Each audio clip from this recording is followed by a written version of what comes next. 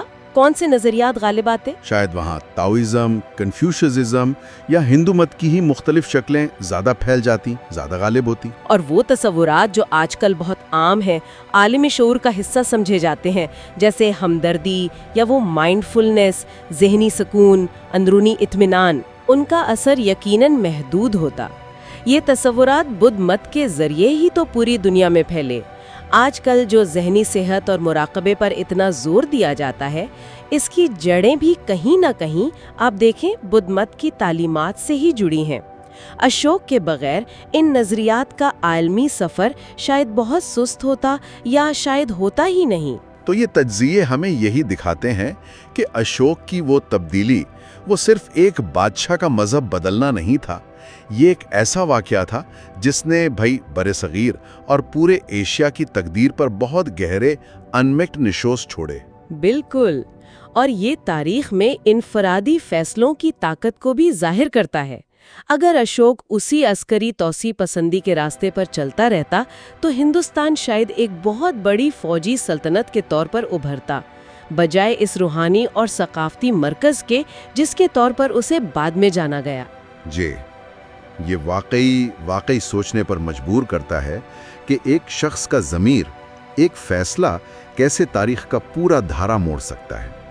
تو آخر میں یہ سوال چھوڑ جاتے ہیں کہ اگر اشوک نے ریاست اور روحانیت کو ملانے کا یہ انوکھا ماڈل پیش نہ کیا ہوتا تو ایشیائی سیاسی اور سماجی فلسفے پر آنے والی صدیوں میں کون سے دوسرے نظریات یا طاقتیں غالب آ سکتی تھیں۔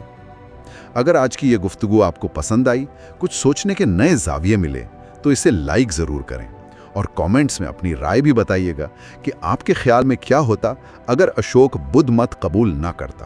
جی، ہمیں آپ کی رائے کا انتظار رہے گا۔ اور ایسی ہی دلچسپ اور فکر انگیز گفتگو کے لیے وزڈم ویوز کو سبسکرائب کرنا تو بالکل نہ بھولیں، اور ہاں، اس چینل کو دوسروں کے ساتھ بھی شیئر کریں۔